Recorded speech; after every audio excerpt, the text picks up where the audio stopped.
تو ولا تقتلوا اولادکم من املاق، اپنی اولاد کو محتاجگی کے خوف سے قتل نہ کرو. تو زندہ درگور کر دیتے تھے. بچی تو تل تل مر رہی ہے، روز مر رہی ہے، روز جی رہی ہے. یہ کیسا مرنا ہے، کیسے جینا ہے. اور قتل یہ بہت بڑا گناہ ہے. دلیل یہ حدیث پاک. وعن عبد الله ابن مسعود رضی اللہ تعالی عنہ قال قال رسول اللہ صلی اللہ علیہ وسلم لا تقتل نفس ظلما الا كان على ابن آدم الاول كفل من دمها لانه اول من سن القتل. رواه البخاری فی کتاب احادیث الانبیاء. حضرت امام بخاری رحمہ اللہ اس حدیث پاک کو ایسے ہی بخاری شریف کتاب احادیث الانبیاء کے اندر لائے. راوی حضرت عبداللہ بن مسعود ہے. حضرت عبداللہ بن مسعود فرماتے ہیں کہ رسول اللہ صلی اللہ علیہ وسلم نے ارشاد فرمایا کہ کسی آدمی کو ناحق اگر قتل کر دیا جائے تو قتل کے گناہ کا ایک حصہ آدم کے پہلے بیٹے قابیل کے اوپر آئے گا جس نے اپنے بھائی حابیل کو قتل کر دیا تھا. تو چونکہ اس نے یہ بری سنت ایجاد کی، بری سنت ایجاد کرنے کی وجہ سے اس راستے پر کوئی بھی چلے گا تو اس کے گناہ کا ایک حصہ کو ضرور ملتا رہے گا. اس لیے کہ ایک گناہ کی چیز ایجاد کر دی گیا اور کوئی آدمی کوئی اچھی چیز ایجاد کر کے جاتا ہے اللہ، اور اس راستے پر بہت سارے لوگ چلتے ہیں. پہلے بھی وہ جو کر رہا ہے اس کا ثواب تو اسے مل ہی رہا ہے، مرنے کے بعد ملتا رہے گا. اور اس راستے پر اس کی دیکھا دیکھی کچھ اور لوگ چل رہے ہیں تو ان کا بھی ثواب اس کو ملتا رہے گا. لِأَنَّهُ أَوَّلُ مَنْ سَنَّ الْقَتْلَ، اس لیے کہ سنت جو قتل کی اسی نے ایجاد کی. یہ بری سنت سب سے پہلا قتل اسی نے کیا، وہ بھی بھائی نے بھائی کا. تو وَلَا تَقْتُلُوا أَوْلَادَكُمْ مِنْ إِمْلَاقٍ، اپنے بچوں کو، خاص طور سے اپنی بچیوں کو محتاجی کے خوف سے قتل نہ کرو. اب بیچ میں ایک ٹکڑا آ رہا ہے، دیکھو کیا انداز بیان ہے، کیا اسلوب ہے بولنے کا. اللہ فرما رہا ہے نحن نرزقکم وإیاہم. ایسا لگتا ہے جیسے پیرنتھیٹیکلی ہے جملہ معترضہ ہے بیچ میں، اس کی ضرورت نہیں تھی لیکن لے آیا گیا. ہم تم کو روزی دیتے ہیں اور ان کو روزی دیتے ہیں. پہلے کم کہا گیا، بعد میں ہم کہا گیا. پہلے کم کیوں لایا گیا؟ اللہ فرما رہا ہے تم کیوں اپنی بچیوں کو مار دے رہے ہو محتاجی کے خوف سے نا. اب یہ بولو تم کھانا کھاتے ہو کہ نہیں کھاتے ہو؟ بولے کھاتے ہیں. کون دیتا ہے؟ کون تو ہی دیتا ہے. اچھا تجھ کو تو دے رہے، کیا ہمارے خزانے میں کمی ہے اس کو نہیں دے سکتے؟ کیا سوال ہے، کیا جواب. نحن نرزقکم، تمہیں روزی دے رہے ہیں نا. ہاں ملے تو جیسے تم کو روزی دے رہے ہیں، مارنے کی کیا ضرورت ہے، اس کو بھی روزی ہم ہی دیں گے نا. بولے اس سوال کا جواب اس کے پاس ہے. چپ کر دیا گیا. چپ چپ. کیا انداز بولنے کا دیکھ رہے ہیں. نحن نرزقکم، تمہیں روزی ہم دے رہے ہیں نا. تو جب تمہیں کھلا رہے تو اس کو نہیں کھلا سکتے؟ ہمارے خزانے میں کوئی کمی ہے؟ نہیں ہے. پھر کیوں مار رہا ہے؟ پھر کیوں مار رہا ہے؟ دیکھو یہ جملہ کتنا پیارا بیچ میں لے آیا گیا ہے. کیا کسی سٹائل ہے نہیں. دنیا کا ادب چھان مارو، اس طریقے کا ادب آپ کو نہیں ملے گا کہیں. بولنے کی جو اسٹائل ہے قرآن کی، کلام الہی کا انداز بتاتا ہے. یہ محمد کا کلام نہیں ہو سکتا، انسان ایسا نہیں بول سکتا. جی قل تعالوا اتل ما حرم ربکم علیکم. تو آپ لوگ پتہ نہیں کتنے لوگ یہاں ہیں جو عربی جانتے ہیں. میں تو بیسیکلی عربی کا اسٹوڈنٹ ہوں. میں کیا کیا باتیں، میں تو پریشان ہو جاتا ہوں. قل تعالوا اتل ما حرم ربکم. اب کہیں کہیں اتنی پیاری پیاری باتیں ہوتی ہیں کہ وجدان مہک اٹھتا ہے، وجدان مہک اٹھتا ہے. قل تعالوا اتل ما حرم ربکم علیکم الا تشرکوا به شیئا وبالوالدین احسانا ولا تقتلوا اولادکم من املاق. یہ تین چیزیں ہوئی اس لیے کہ نحن نرزقکم وإیاہم. اب چوتھی نصیحت آ رہی ولا تقربوا الفواحش ما ظهر منها وما بطن. ظاہری برائی اور باطنی برائی، ظاہر میں جو نظر آ رہی وہ بھی نہ کرو، اور اندرونی برائی بھی مت کرو. چھپ کر کے نہ کرو، ظاہر نہ کرو. آج اگر ظاہری برائی دیکھنا ہے، ظاہری فواحش دیکھنا ہے تو بیچز دیکھ لو، سمندروں کے کنارے جا کر کے دیکھ لو، پارکوں میں دیکھ لو، جہاں وہ لڑکے لڑکیاں بیٹھے رہتے چونچ لڑاتے رہتے، کوئی بولنے والا نہیں. اور معاملہ اب تک یہی چونچ لڑانے ہی کا خالی ہے. معاملہ اب یہاں تک پہنچنے والا حدیث پاک میں ہے کہ باقاعدہ گدھوں کی طرح مجامات کرتے رہیں گے، زناکاری کرتے رہیں گے. کوئی اچھا آدمی تو ادھر سے گزرے گا، ارے بھائی کیا کر رہے ہو، ذرا آڑ میں ہو جاؤ. ابھی تو خالی چونچ لڑانا دیکھ رہے ہو آپ. بے حیائی کا یہ عالم. اور جانتے ہو ایسا کیوں ہوتا ہے؟ آئیے خود نبی سے پوچھ لیتے کہ یہ فواحش کیوں بڑھتے ہیں، کیوں پیدا ہوتے ہیں معاشرے میں. یہ نقطہ یہاں سے لے کر کے جاؤ. یہ گندگی، یہ بے حیائی، یہ عریانی، یہ ننگا پن معاشرے میں پیدا کیوں ہوتا ہے؟ آئیے نبی سے پوچھتے ہیں. کیا شریعت ہے ہماری، کتنی پاک اور شفاف ہے. میں تو خود پریشان ہوں کہ اتنی پیاری شریعت ہمارے پاس ہے اور ہم ایسے ہیں جیسے سب کچھ ہم اگر بھیک مانگے. ایسا مان. آئیے حدیث دیکھتے ہیں.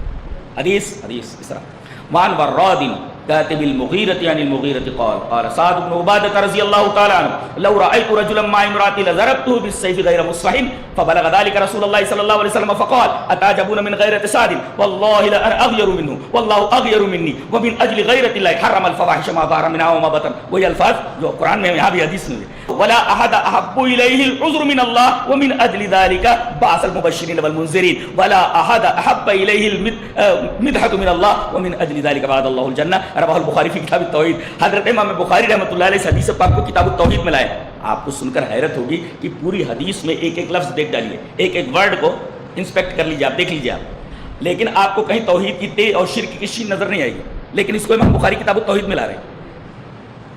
توحید کی تے نہیں ہے, شرک کی شین نہیں ہے, مگر امام بخاری اس کو توحید کتاب التوحید میں لا رہے ہیں, توحید کے چیپٹر میں اس کو گھسا دے رہے ہیں.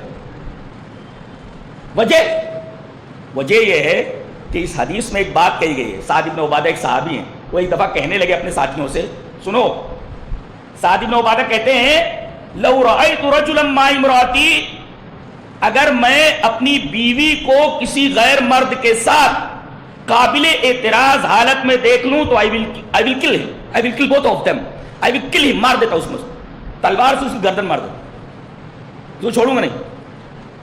یعنی میری بیوی کے ساتھ اگر کوئی غیر مرد قابل اعتراض حالت میں پایا گیا تو دونوں اس بات کے مستحق ہے کہ ان کی گردن مار دی جائے.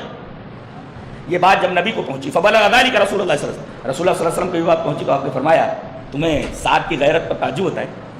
سعد غیرت مند ہے اور میں سعد سے زیادہ غیرت مند, اور اللہ مجھ سے زیادہ غیرت مند. اللہ اکبر. سعد یہ برداشت نہیں کر سکتے کہ میری بیوی کسی غیر مرد کے ساتھ ہو. اللہ کے رسول اس سے زیادہ غیرت مند ہے, آپ اور نہیں چاہیں گے, اور اللہ اس سے زیادہ غیرت مند, وہ کیسے چاہے گا؟ اچھا, تو جیسے کوئی آدمی اپنی بیوی کو کسی غیر مرد کے ساتھ دیکھنا گوارا نہیں کرتا اور اس لائق سمجھتا ہے کہ اس کی گردن مار دی جائے, ایسے ہی اللہ سارے گناہوں کو بخش سکتا ہے, مگر کبھی یہ گوارا نہیں کر سکتا کہ میرا بندہ میرا آستہ چھوڑ کر کے کسی دوسرے آستہ کے اوپر چلے. اس وجہ سے امام بخاری اس کو کتاب التفسیر, دیکھ رہے کتنا بڑا فقیہ ہے امام بخاری, کتنا بڑا فقیہ, دیکھ رہے ہیں اللہ کیسے, اس وجہ سے یہ بے حیائی برداشت نہیں کر سکتا کیونکہ اللہ غیرت مند ہے. نقطہ یہ ملا کہ معاشرے کے اندر بے حیائی اس وقت پھیلتی ہے جب غیرت کا فقدان ہو جائے, غیرت ختم ہو جائے. ومن اجل غیرت اللہ ہے, غیرت کا لفظ ہے. فواحش کیوں پھیلتے ہیں؟ جب غیرت ختم ہو جائے. ایک بچی کو دیکھا گیا سر پر دوپٹہ نہیں ہے اور ٹانگیں بالکل ننگی, سینے کے اوپر کوئی دوپٹہ نہیں ہے, اور باپ کے سامنے کھڑی ہے, بھائی کے سامنے کھڑی ہے. اسے پورا کپڑا نہیں پہنا سکتا, بھائی تو پورا کپڑا پہنے ہوئے, باپ تو پورا کپڑا پہنے ہوئے, یہ بیٹی آدھا کپڑا کیوں پہنے ہوئے؟ کسی شاعر نے بہت اچھا کہا ہے, کمی لباس کی تن پر عجیب لگتی ہے, کمی لباس کی تن پر عجیب لگتی ہے, امیر باپ کی بیٹی غریب لگتی ہے. اس کو پورا نہیں پہنا سکتا کیا؟ پتہ یہ چلا کہ ننگاپن, عریانیت اور فحاشی یہ اس وقت پھیلتی ہے جب غیرت کا فقدان ہو, معاشرے میں غیرت ختم ہو جائے. یہ بے غیرت لوگ ایسا کرتے ہیں, اور اس طریقے کے مناظر اور مظاہر بے غیرت لوگ ہی دیکھ سکتے ہیں. اللہ تو ولا تقربوا الفواحش ما ظهر منها وما بطن, ظاہری بے حیائی اور چھپی ہوئی بے حیائی دونوں کے قریب مت جاؤ. السلام علیکم خالہ, السلام علیکم خالہ, خالہ السلام, ارے بھائی خالہ سے تھوڑی ملنے آیا ہے, خالہ کی بیٹی کو دیکھنے کے لیے آئے. یہ چھپی ہوئی بے ہے. یہ السلام علیکم خالہ, آؤ بیٹا, بیٹا آؤ. وہ خالہ کو دیکھنے نہیں آیا ہے, بیٹی کو دیکھنے کے لیے آیا ہے. اللہ, یہ چھپی ہوئی بے ہے, اس لیے کہ ایک دوسرے کا پردہ واجب ہے دوسرے کے اوپر. تو ولا تقربوا الفواحش ما ظهر منها وما بطن. اچھا, ولا تقتلوا النفس التي حرم الله الا بالحق. کسی آدمی کو چاہے وہ غیر مسلم ہو مسلم ہو ناحق نہیں مار سکتے آپ.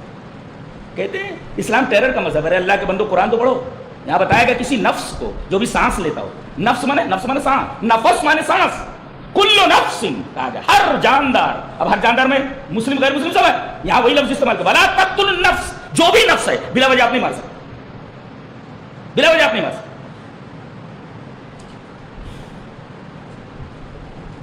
بلا وجہ نہیں مار سکتے. اس سلسلے میں میں وہ حدیث بھی پڑھ دیتا ہوں تاکہ کتاب کے بعد سنت بھی آ جائے. حدیث اس طرح, وعن ابی ہریرہ رضی اللہ تعالی عنہ عن النبی صلی اللہ علیہ وسلم قال اجتنبوا السبع الموبقات قالوا يا رسول الله وما هن قال الشرك بالله والسحر وقتل النفس التي حرم الله الا بالحق واكل الربا واكل مال اليتيم وقذف المحصنات الغافلات المؤمنات رواہ البخاری فی کتاب الوصایا. حضرت امام بخاری رحمہ اللہ اس حدیث پاک کو ایسے کتاب الوصیہ کے اندر لائے. حضرت ابو ہریرہ اس روایت کے راوی ہیں، فرماتے ہیں کہ نبی اکرم صلی اللہ علیہ وسلم نے ارشاد فرمایا 7 ہلاک کر دینے والی چیزوں سے بچو. کہا کہ اللہ کے رسول وہ 7 ہلاک کر دینے والی چیزیں کون سی ہیں؟ تباہ کر دینے والی چیزیں کون سی؟ کہا کہ سب سے پہلے الشرک باللہ، اللہ کے ساتھ شرک کرنا، اور دوسرے السحر، جادو بڑی خطرناک چیز ہے. چلیے جادو پر ایک حدیث پڑھ لیتے ہیں، ابھی اس حدیث پر رکے. حدیث اس طرح مانک عجیب بات ہے کہ یہ روایت بھی جو پڑھنے جا رہا ابو ہریرہ سے. وعن ابی ہریرہ رضی اللہ تعالی عنہ قال قال رسول اللہ صلی اللہ علیہ وسلم من عقد عقدۃ ثم نفس فيها فقد سحر ومن سحر فقد اشرك ومن تعلق شيء اكل الیہ. رواه النسائی فی کتاب الایمان و شرائعہ. حضرت امام نسائی رحمہ اللہ کتاب الایمان نسائی شریف کے اندر یہ روایت اسی طرح لایا ہے. راوی حضرت ابو ہریرہ. حضرت ابو ہریرہ فرماتے ہیں کہ نبی اکرم صلی اللہ علیہ وسلم نے ارشاد فرمایا جس آدمی نے گرہ لگائی، ایسے گنڈا بناتے ہیں نا، ایسے گنڈا بنایا اور پھر اس کے اندر جو ہے پھونک ماری تو اس نے جادو کیا. ومن سحر فقد اشرک، اور جس نے جادو کیا اس نے شرک کیا. اس حدیث پاک میں یہ بیان کیا گیا کہ جادو شرک ہے. تو اللہ کے ساتھ شرک نہ کیا جائے، ایک ہلاک کرنے والی چیز. دوسرے جادو، یہ بھی حرام چیز ہے. دوسرے وقتل النفس التي حرم اللہ الا بلا وجہ کسی آدمی کو قتل کر دینا، چاہے کسی بھی مذہب کا ہو. 3 واکل الربا، سود کھانا. واکل مال الیتیم، یتیم کا مال کھا لینا. اور اسی طریقے سے والتولی عن الزحف، میدان کارزار سے بھاگ لینا. لڑو مرو چاہے جیو، بچے تو غازی مرے تو شہید، بھاگنا کیوں؟ والتولی عن الزحف، بھاگنا نہیں. اور آخری چیز کسی سیدھی سادی بھولی بھالی مومنہ عورت کے اوپر تہمت لگانا. یہ 7 ہلاک کر دینے والی چیزیں. تو اس میں آپ دیکھیں وقتل النفس التي حرم اللہ الا بالحق. تو اس آیت کریمہ میں 5 چیزیں بیان کی گئی، 5 نصیحتیں ہو گئی.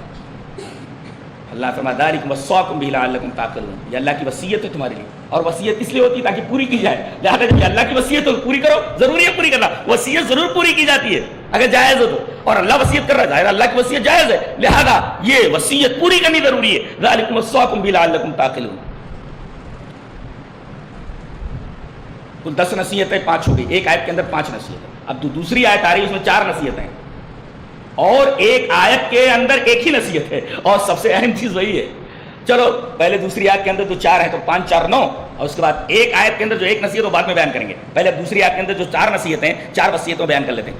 ولا تقربوا مال الیتیم، مال یتیم کے قریب مت جاؤ. اللہ، یتیم کے اوپر نگرانی رکھنا، یتیم کی حفاظت کرنا بہت بڑا ثواب. آئیے حدیث پڑھ لیتے ہیں. اس لیے کہ عورتوں کے بعد معاشرے کا سب سے کمزور طبقہ، سب سے کمزور صنف یتیموں کی. باپ مر گیا ہے، کوئی خبرگیری کرنے والا نہیں. کبھی کبھی معاشرے کے لیے نقصان دہ ہو سکتا ہے اگر اس کی تربیت نہ کی جائے. گنڈا موالی خود معاشرے کے لیے سر درد ہو جائے گا، نگرانی کی جائے. اس لیے باپ کا سایہ اس کے اوپر ہی. آئیے وہ حدیث پڑھ لیتے ہیں. حدیث اس طرح وعن ابی ہریرہ رضی اللہ تعالی عنہ قال قال رسول اللہ صلی اللہ علیہ وسلم کافل الیتیم له او لغیرہ انا وهو کہاتین فی الجنہ واشار مالک بالسبابۃ والوسطى. رواہ مسلم فی کتاب الزہد والرقائق. حضرت امام مسلم رحمہ اللہ اس حدیث پاک کو اسی کتاب الزہد کے اندر لائے. راوی حضرت ابو ہریرہ. حضرت ابو ہریرہ فرماتے ہیں کہ رسول اللہ صلی اللہ علیہ وسلم نے ارشاد فرمایا کہ اپنے یتیم کی کفالت کرنے والا، یعنی اس کے خاندان کا یتیم، او لغیرہ، یا اس کے خاندان کا ہی ہے کہ دوسرا یتیم کوئی بھی اپنے خاندان کو یا غیر خاندان کا، اس کی کفالت کرنے والا، میں اور وہ دونوں جنت میں اس طرح آئیں گے. اور آپ نے اپنی سبابہ اور وسطیٰ دونوں انگلیوں کو اس طرح ملا کر بتایا، اس طرح قریب ہوگا جنت میں. یہ یتیم کی کفالت کرنے کا اجر ہے، ثواب ہے. آج تو بڑے بڑے یتیم خانے کھلے ہوئے ہیں اور لاکھوں روپے یتیم خانے کے نام پر وصول کیے جاتے ہیں. بچوں کا حال برا ہے، بچوں کا حال برا ہے. کسی نے کولر دے دیا تو کولر منتظم نے اپنے گھر بھیج دیا، لڑکے ویسے کو ویسے گرمی میں پڑے ہوئے. چاول کے تھیلے آ رہے ہیں، اچھے اچھے تھیلے گھر بھیج دیے جا رہے ہیں، اور اس کی جگہ پر موٹے موٹے چاول ان یتیم بچوں کو کھلانے کے لیے آ رہے ہیں. یہ سب کیا ہو رہا ہے؟ یہ سب کیا ہو رہا ہے؟ ولا تقربوا مال، وہ یتیم کا مال ہے، اس کو آپ بدل نہیں سکتے کہ وہ اچھا چاول گھر بھیج کر کے موٹا چاول منگا کر کے کھلایا جائے. کولر آیا ان کے لیے، کولر گھر بھیج دیا گیا، بچے ویسے گرمی میں پڑے ہیں. اور دینے والا بھی مجرم ہے. جا کر کے دیکھنا چاہیے کہ میرے مال کا صحیح استعمال ہو رہا ہے کہ نہیں. کچھ لوگ ہیں بس کسی نے مانگا اور دے دیا، پتہ نہیں وہ صحیح سے کام کر رہا ہے کہ نہیں کر رہا، معتبر ہے کہ نہیں ہے، لوگ اس کو جانتے کہ نہیں جانتے. لاکھوں روپے اس طریقے کا امت کا جا رہا ہے. اس کا کوئی مطلب نہیں. اگر صحیح سے صرف نہیں ہو رہا ہے تو آپ کے پیسے کا کوئی مطلب نہیں, کوئی مصرف نہیں. اب بتائیے کولر گھر پہ بھیج دیا گیا, بچے ویسے گرمی میں تڑپ رہے پریشان. ولا تقربوا مال الیتیم, مال یتیم کے قریب مت جاؤ. اچھا ایک نصیحت یہ, وَأَوْفُوا الْكَيْلَ إِذَا كِلْتُمْ وَزِنُوا بِالْقِسْطَاسِ الْمُسْتَقِيمِ. یہ دھندا کرنے والے لوگ, یہ ناپ تول میں جو گڑبڑی کرتے ہیں, ان کو متنبع کیا گیا ہے. لین دین تو لگا ہی رہتا ہے, ہمارا تعلق بازار سے ہے, لین دین سے, بزنس سے. اب ہر وہ بزنس جس کے اندر ایسا لگے کہ کچھ پیسہ پورا لے کر کے تول یا مال کم دیا جا رہا ہے, ساری چیزیں تخفیف کے دائرے میں آتی ہیں. وَأَوْفُوا الْكَيْلَ وَالْمِيزَانَ بِالْقِسْطِ, تولو تو پورا تولو, ناپو تو پورا ناپو. نبی کریم صلی اللہ علیہ وسلم ایک دفعہ بازار میں آئے, مستدرک علی الصحیحین کتاب البیوع کی روایت ہے, حضرت عبداللہ ابن عمر, آؤ روایت پڑھ لیتے ہیں. حدیث اس طرح, وعن عبداللہ ابن عمر رضی اللہ تعالیٰ عنہ عن النبی صلی اللہ علیہ وسلم قال لأصحاب الكيل والوزن انکم قد ولیتم امرا فیہ ہلکۃ الامۃ السالفہ. رواہ الحاکم فی المستدرک فی کتاب البیوع, حضرت امام حاکم مستدرک علی الصحیحین کتاب البیوع کے اندر یہ روایت حضرت عبداللہ ابن عمر سے ہے. آپ نے فرمایا ان لوگوں سے جو بازار میں سودا کرتے تھے, بیچتے تھے, ان دکان والوں سے آپ نے فرمایا کہ تمہیں ایسے معاملوں کا والی بنایا گیا ہے جس کے اندر ایک امت ہلاک ہو چکی. حضرت شعیب علیہ السلام کی قوم پیسے پورا لیتی تھی, تول کم دیتی, لہذا ایسا دھندا نہیں کرنا جس میں طرفین میں سے کسی ایک کا نقصان ہو. یہ دھندے کا اصول ہے, متبایعین میں سے کسی ایک کا نقصان ہو بے حرام ہو, جائز نہیں. متبایعین میں سے, خریدنے والا اور بیچنے والا, ان دونوں میں سے کسی ایک کا نقصان ہے, بے جائز نہیں, درست نہیں. تو آپ نے اصحاب الکیل والوزن سے, جو لوگ بازار میں دھندا کرنے والے تھے, ان سے کہا تم لوگ ایسے کام کر رہے ہو کہ اس معاملے میں ایک امت ہلاک ہو چکی ہے, لہذا قدم پھونک پھونک کر رکھو. یعنی بزنس میں قدم پھونک پھونک کر کے رکھنا ہے, ایک اصول اور ضابطہ بتا دیا گیا بزنس کرنے والوں کو. وَأَوْفُوا الْكَيْلَ وَالْمِيزَانَ بِالْقِسْطِ لَا نُكَلِّفُ نَفْسًا إِلَّا وُسْعَهَا. ہاں کبھی بھول چوک ہو جائے تو معاف ہے, اس لیے کہ اللہ آدمی کو اتنی تکلیف دیتا ہے جتنی اس کے پاس طاقت ہے. یہ تو 5 2 7 دو نصیحتیں. اور وَإِذَا قُلْتُمْ فَاعْدِلُوا, جب بولو تو عدل بولو, چاہے وہ اپنے بھائی کے خلاف, اپنے باپ کے خلاف, اپنے رشتہ دار کے خلاف, یا خود اپنی ذات کے خلاف ہو رہا ہو, بولو تو عدل بولو. اللہ اکبر. آئیے ایک حدیث پڑھتے, سونے کے پانی سے لکھے جانے کے لائق ہے, نبی اکرم صلی اللہ علیہ وسلم کی حدیث. بہت غور سے سنا, سانس روکو, اس کے بعد میں حدیث پڑھتا ہوں. روک لی سانس. حدیث وعن عائشة رضی اللہ تعالیٰ عنہ ان قریشا اہمهم شان المرأة المخزومیة التي سرقت فقالوا من يكلم فيها رسول الله صلى الله عليه وسلم فقالوا من يستر عليه الا اسامة بن زيد حب رسول الله صلى الله عليه وسلم فكلموا اسامة فقال اتشفوا في حد من حدود الله ثم قام فاختطب فقال انما اهلك الذين من قبلكم انهم اذا سرق فيهم الشريف تركوه وَإِذَا سَرَقَ فِيهِمُ الضَّعِيفُ أَقَامُوا عَلَيْهِ الْحَدَّ وَأَيْمُ اللَّهِ لَوْ أَنَّ فَاطِمَةَ بِنْتَ مُحَمَّدٍ سَرَقَتْ لَقَطَعْتُ يَدَهَا. رواہ الترمذی فی کتاب الحدود. حضرت امام ترمذی اس کو کتاب الحدود میں لائے, ترمذی شریف میں. راوی نبی کریم صلی اللہ علیہ وسلم کی پیاری بیوی حضرت عائشہ رضی اللہ تعالیٰ عنہ. اس میں ایک واقعہ بیان کیا گیا ہے کہ قبیلہ مخزوم, بنو مخزوم, جانتے ہیں کون سا قبیلہ ہے؟ جس میں خالد بن ولید ہے. امت کے نوجوان اس صحابی کے اوپر جتنا فخر کریں کم ہے. اللہ 100 سے زیادہ جنگیں لڑی, کسی میں ہارے نہیں ہوئے. اور وہ تعداد آدمی کی سمجھتے نہیں تھے. ایک میدان جنگ میں رومی اتنے تعداد میں اتنے زیادہ تھے کہ ایک مسلمان کے منہ سے نکل گیا, رومی کتنی تعداد میں. حضرت خالد بن ولید نے کہا چپ, خدا کی قسم اگر میرے گھوڑے الاشکر کا پاؤں زخمی نہ ہوتا تو میں کہتا اس سے دگنے ہو جائیں. پھر لڑ کر کے بتاتا ہوں. اللہ کیسا آدمی تھا یہ. تمنا کر دیکھیں گے حشر میں, ان کو جنت پہ دیکھیں گے انشاءاللہ کیسے ہیں حضرت خالد. رسول کے بعد جو ہے اس صحابی سے اتنی عقیدت ہے مجھے کہ میں دیکھنا چاہتا ہوں کیسے تھے. 100 سے زیادہ جنگیں لڑی لیکن کسی میں ہارے نہیں. ایک دفعہ کافروں کی طرف سے آئے تھے اور مسلمانوں کو کافی نقصان پہنچا. 70 صحابہ کرام مارے گئے, بڑے بڑے جنگ میں شریک ہوئے ہیں. کبھی شکست کا داغ نہیں لگا اس آدمی کے اوپر. یہ امت کا واحد شخص ہے آج صحابی خالد بن ولید. اور گھوڑے کی کاٹ اتنی اچھی جانتا تھا, ادھر مارا گردن نیچے گئی, ادھر گھوڑا ادھر نکل گیا. گھوڑے کی کاٹ بڑی اچھی جانتے تھے. ان کے مقابلے میں صرف ایک صحابی دیکھا جاتا تھا, ابو عبیدہ بن الجراح, بہت عظیم الشان صحابی. حضرت ابو عبیدہ امین الامہ کا خطاب دیا گیا. یہ سیف اللہ ہے, وہ امین الامہ. کیسے کیسے خطابات زبان نبی سے نکلے, کیسے کیسے لوگ. نہ کوئی یونیورسٹی ہے نہ کوئی کالج ہے, ایک چھوٹی سی مسجد ہے, کھجور کے پتوں کی چھت ہے اور مٹی کی دیوار ہے. بہت دنوں تک مسجد نبی میں دروازہ نہیں تھا, کتے آتے تو گھومتے رہتے, دروازہ ہی نہیں تھا. بارش ہوتی تھی تو پانی ٹپکتا تھا, فرش گیلا ہو جاتا تھا, صحابہ کرام کیچڑ اور پانی کے اندر سجدہ کرتے تھے. لیکن اس اسکول سے جتنے لوگ پڑھے ہیں آج تو بڑے بڑے اسکول کھولے جا رہے ہیں, بڑی بڑی عمارتیں ہیں, لیکن پڑھائی 0/بھیلی ہے, 0/0 ہے, کچھ نہیں آتا بچے, کچھ نہیں آتا.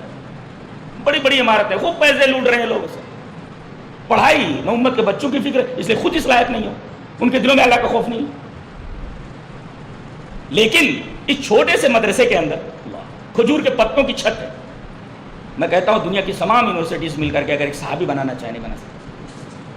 دنیا کے تمام اسکولز, دنیا کے تمام کالجز, دنیا کی تمام یونیورسٹیز اگر مل کر کے ایک صحابی جیسا انسان بنانا چاہے, ایک صحابی نہیں بنا سکتے. اور یہاں 1,24,000 سے زیادہ ایسے, یعنی نرسری آف ہیروز, ایک نرسری کھول لیتے ہیں. یہ تو نرسری آف ہیروز ہے, ہیرو لوگوں کا, ہر ایک آدمی ہیرو ہے. Nursery of heroes Masjid Nabawi, nursery of heroes, hero لوگوں کی. اللہ, یہ تمام صحابہ ہیں. اور اسی اسکول کے پڑھے ہوئے حضرت خالد بن ولید رضی اللہ تعالیٰ, 100 جنگیں لڑی ہیں. عجیب لوگ تھے. گورنر بنا دیا تو گورنر ہے, سی ایم بنا دیا گیا تو سی ایم ہے, قاضی بنا دیا گیا تو قاضی ہے, چیف جسٹس بنا دیا, چیف جسٹس ہے, کمانڈر ان چیف بنا دیا گیا, کمانڈر ان چیف ہے, گورنر بنا دیا گیا تو گورنر ہے. اللہ اکبر, کہاں تو سیکھا انہوں نے. یہاں تو کوئی IAS ہوتا ہے تو اس کے بعد اسے کوئی بڑا عہدہ دیا جاتا ہے کہ جو حکومت چلانے کے لیے آپ کے پاس کیا کیا وہ چیزیں. یہاں تو ہر ایک پر کا دماغ رکھتا, کیسی کیسی صلاحیتیں دی. تو علم دین تو آپ لوگ سیکھتے نہیں ہیں. دوسرے علم سیکھیے, کون کہہ رہا مت سیکھیے, لیکن اس کے ساتھ علم دین پہلے ضروری ہے. یہ علم دین روشن کر دیتا ہے آپ کے ذہن کو. یہ اگر نہیں ہے تو اب بیکار ہے, شریعت کی نگاہ میں بیکار ہے, دنیا کی نگاہ میں بھی آپ بیکار ہے. اللہ اکبر. تو یہ قبیلہ بنو مخزوم کی عورت تھی, اس نے چوری کی تھی, اور اسلام میں چوری کی سزا ہاتھ کاٹ دینا. اب ظاہر ہے کہ اتنے بڑے قبیلے کی عورت کا ہاتھ کاٹ دینا پورے قبیلے کی ناک کٹ جانے کے مرادف تھا. لہذا یہ ہوا کہ اس عورت کی جو سزا ہے وہ کم کرا دی جائے, ہاتھ نہ کاٹا جائے. لیکن بات کون کرے؟ لوگوں نے کہا بات کون کرے گا نبی سے, اس عورت کا ہاتھ نہ کاٹا جائے. کہا کہ اسامہ ابن زید ہے نا, نبی کریم صلی اللہ علیہ وسلم سے بڑی محبت کرتے ہیں, اور وہ اگر بول دیں گے کام ہو جائے گا. فکلمہ اسامہ, اسامہ کو انہوں نے آگے بڑھایا, کہا کہ جا کر بولو نا یار, جاؤ. اب یہ گئے, انہی کے کندھے پر تمام لوگوں نے بندوق رکھ دیا, بات یہی کریں گے. اس لیے کہ حب رسول اللہ, من یستر علیہ الا اسامہ بن زید حب رسول اللہ, رسول اللہ صلی اللہ علیہ وسلم کو محبوب ہے. یہ جو بات کہیں گے نبی مان لیں گے. آئے کہا کہ اللہ کے رسول ایک بات بولنی ہے, کہا بولو.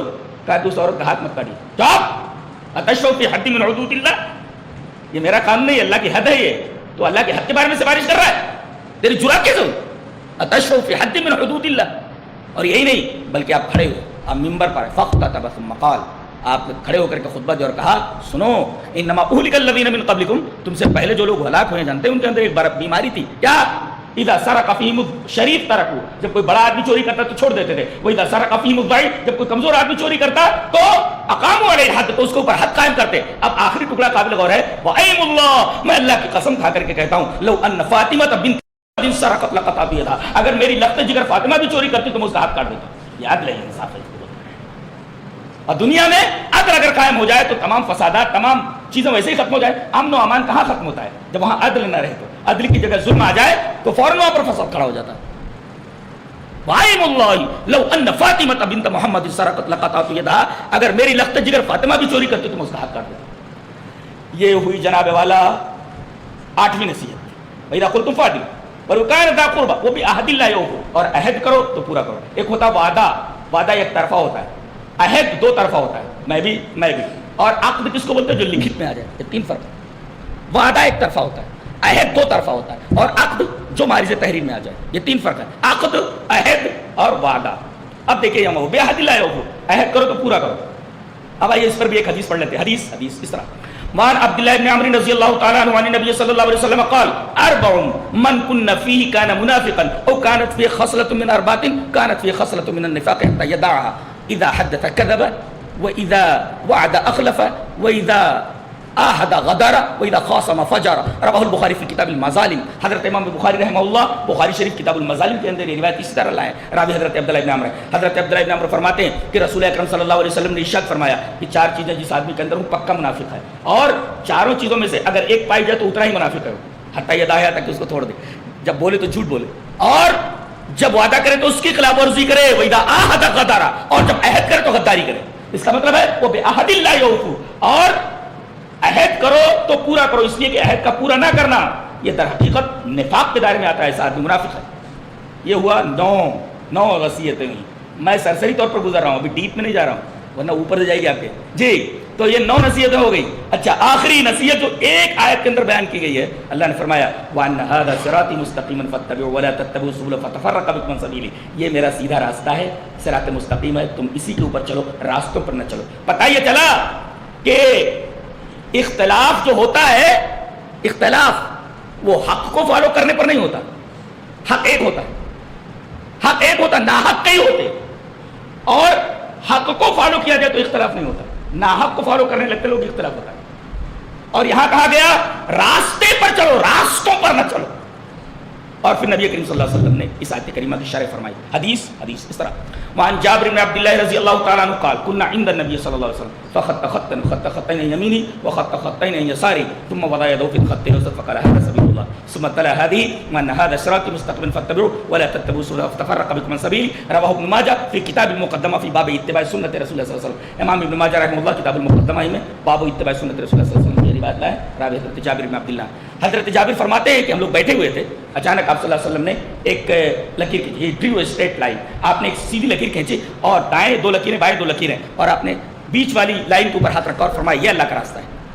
4 بنا کر کے آپ نے فرمایا راستے تو بہت ہو جائیں گے، خاص طور سے 4 جن پر زیادہ جھگڑے ہوں گے، تو اب یہ بیچ والا جو راستہ ہے، یہ سیدھی لائن، یہی میرا راستہ ہے، یہ اللہ کا راستہ ہے، اور اسی کو صراط مستقیم کہا جاتا ہے۔ اور یاد رکھو اس راستے سے نہ کوئی زہری سڑک نکلتی ہے، نہ کوئی زہری سڑک آ کر ملتی ہے، یہ اعلان دربار نبوی سے لے کر جنت کے دروازے تک تنہا جاتی ہے، اس میں کوئی سڑک آ کر ملتی نہیں ہے اور نہ اس سے کوئی سڑک نکلتی ہے، یہ اعلان تنہا دربار نبوی سے لے کر کے رضوان الہی کی منزل تک اور جنت کے دروازے تک تنہا جاتی ہے۔ جو لوگ اس راستے سے ہٹ گئے در حقیقت وہ صراط مستقیم سے ہٹ گئے۔ بہت پیاری بات کی یہ اس آیت کریمہ کے اندر، ایک بات کہنے کے لیے اللہ تعالیٰ نے پہلی آیت کے اندر 5 نصیحتیں، دوسری آیت کے اندر 4 نصیحتیں، لیکن ایک آیت کے اندر ایک نصیحت بیان کرنے کا مطلب یہ ہوا کہ یہ نصیحت بہت ہی اہم ہے۔ آدمی صراط مستقیم چھوڑ دے تو اس کے پاس کیا رہ جاتا ہے؟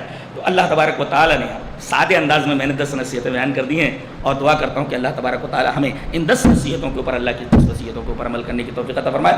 وآخر دعوانا الحمدللہ۔